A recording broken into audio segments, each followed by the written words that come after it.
আসসালামু আলাইকুম, কেমন আছেন সবাই? তন্দ্রাবিলাস ব্লগে আপনাদের জানাই স্বাগতম। আজ মঙ্গলবার, সকাল এখন 7টার মতন বাজে। বাচ্চারা সবাই চলে যাবে স্কুলে, আর আমার ছেলে তো ছোট্ট, ওর তো আর স্কুল নেই। ডিমটা ফাটায় নিলাম, ওর মধ্যে একটু চিজ দিয়ে দিছি। আজকে ওদেরকে একটু চিজ দিয়ে রুটি ভেজে দিব জন্য। বাচ্চাদের চিজ দেওয়া তো অনেক ভালো, এটা অনেক উপকারী। তো আমি যথারীতি ওইভাবেই একটু করার চেষ্টা করছি। তো খুব একটা ভালো হচ্ছে না, তারপরে দেখলাম যে না, ভালোই লাগে খেতে। আর এদিকে আমার ছেলে তো আমার পিস ছাড়বে না, ও রান্নাঘরে চলে আসে। আপনারা তো প্রতিদিনই দেখেন, আমি যাই করি ও তাই করে। যেহেতু ও সারাদিন আমার সাথেই থাকে, আমাকেই দেখে, তো আমার মতো কাজকর্মই ও করে। আপনাদের সাথে কথা বলতে বলতে আমার সবগুলো ভাজা শেষ, আমি বাচ্চাদেরকে দিয়ে দিচ্ছি। আমি আবার একটু খেয়ে দেখতেছি যে ভালো লাগলো কিনা।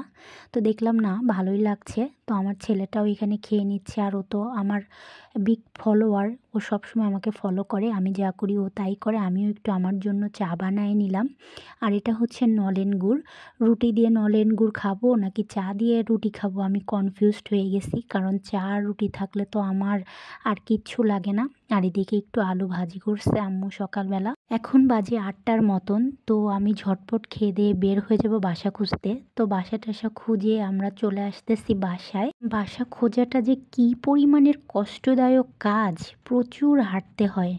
আর তারপরেও মন মতো বাসা হচ্ছে না।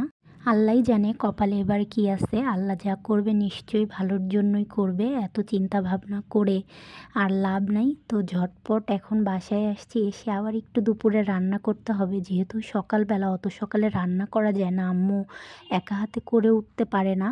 তো এখন বাসায় গিয়ে ঝটপট রান্না করে আবার যেতে হবে স্কুলে ছেলেকে আনতে। মেয়েটা তো চলে আসছে, মেয়েটার ক্লাস শেষ, আবার ছেলেটাকেও আনতে যেতে হবে। তো ছেলেটাকেও নিয়ে আসছি স্কুল থেকে আমার আব্বু। এসেই তো ওরা তিনজন খেলাধুলা শুরু করে দিছে। এখন 2টার মতন বাজে, 2টাকে গোসল করাইতে হবে। আমার ছেলেটাকে তো আগেই গোসল করাইছি, মেয়েটা ভাইয়ার জন্য গোসল করে নাই। তো আমার বড় ছেলেটাও এখন গোসল করবে।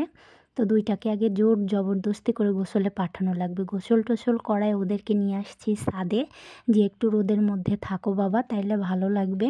আর ওই একই বাসার মধ্যে থাকা, টিভি দেখা, খেলাধুলার কোনো অপশন নাই, কোনো কিছু নাই। তো চলো ছাদে গিয়ে একটু খেলাধুলা করি। তো আমি এই সুযোগে একটু ভিডিও করে নিচ্ছিলাম, কারণ ছাদে এত সুন্দর ফুল লাগানো হয়েছে, আর আকাশটাও অসম্ভব রকমের সুন্দর লাগছিল। আর এদিকে এইটা কি ফুল গাছ আল্লাহই জানে, গন্ধটা প্রকোপ ছিল। আর এদিকে জানেন সুন্দর টমেটো হয়েছে, টমেটোগুলো এখনও পাকে নাই। শীত তো প্রায় শেষের দিকেই, অনেকটা গরমও পড়ে গেছে, তারপরেও টমেটোগুলা থুকায় থুকায় ধরে আছে। আর এদিকে জবা ফুল ফুটে আছে। তো এখানে আর বেশিক্ষণ দাঁড়াবো না, বাসায় চলে যাব, রান্না করতে হবে, না হলে আম্মুর না অনেক কষ্ট হয়ে যায়। তো এই জন্য চিন্তা ভাবনা করলাম যে তাহলে আমি রান্নাটা করে ফেলি, আম্মু বাবুদেরকে দেখবে। বাবুদেরকে অলরেডি পড়তে বসায় দিছি, বেজে গেছে এখন 6টার মতো। ঝটপট 1 ঘন্টায় আমাকে রান্নাটা শেষ করতে হবে। আজ রান্না করব ভুড়ি। তো আমি ভুড়িতে সাধারণত দেখা যায় যে রসুনটা আস্ত রাখি, রসুনটা ভালো লাগে আস্ত থাকলে। তো যথারীতি রসুন আস্ত দিছি, রসুন বাটা দিব না। তো এইভাবে আমি একটু মশলাটা দিয়ে দিলাম, যথারীতি আমরা যে মশলাগুলো ব্যবহার করি ওইটাই দিব। তো দিয়ে ভালো মতন এটাকে এখন সুন্দর করে কষানো লাগবে। তো একটু মরিচের গুঁড়াও দিয়ে দিলাম। মরিচের গুঁড়াটা অবশ্য অল্প পরিমাণে দিব, কারণ দুলাভাই বেশি ঝাল খাইতে পারে না, বা বাবুরা বা আমরা সাধারণত ঝালটা একটু অ্যাভয়েড করি। তো আমি কিন্তু আমার বাসায় প্রচুর ঝাল খাই, কারণ আমার বাবুর বাবা দেখা যায় যে ও প্রচুর ঝাল খাইতে পারে, তবে আমি আবার খুব একটা ঝাল খাইতে পারি না, মাঝে মধ্যে আবার আমি ঝাল খাইতে পারি। এদিকে তো আমার ছেলে অসম্ভব রকমের দুষ্টামি করতেছে, বারবার চলে আসছে রান্নাঘরে।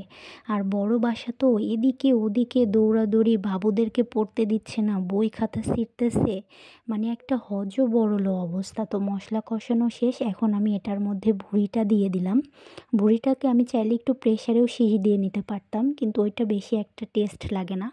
এই জন্য আমি এইভাবেই আস্তে ধীরে কষায় দিই। আর এখন দিয়ে দিলাম একটু আলু, আলুটা ভেজে দিলেও হতো, ভাজাভাজির আর দরকার নাই, যে তেলটা আছে ওই তেলেই ভাজা ভাজা হয়ে যাবে। তো এখন একটু পানি দিয়ে দিলাম। আবার পাশে একটু তরকারি চচ্চড়িও বসায় দিব ছোটো মাছের। এখন একটু বাবুদেরকেও সময় দেয় পড়তে যেহেতু বসাইছি। তো চলেন আজকের ভিডিওটি এখানেই শেষ করছি। সবাই ভালো থাকবেন, সুস্থ থাকবেন, সাবধানে থাকবেন। কে কোথা থেকে দেখছেন আমাকে অবশ্যই জানাবেন। আমার ভিডিওটা ভালো লাগলে একটা লাইক, কমেন্ট, শেয়ার করে দিবেন। আমার চ্যানেলটাকে অবশ্যই সাবস্ক্রাইব করবেন। ইনশাল্লাহ দেখা হবে পরের একটা ব্লগে।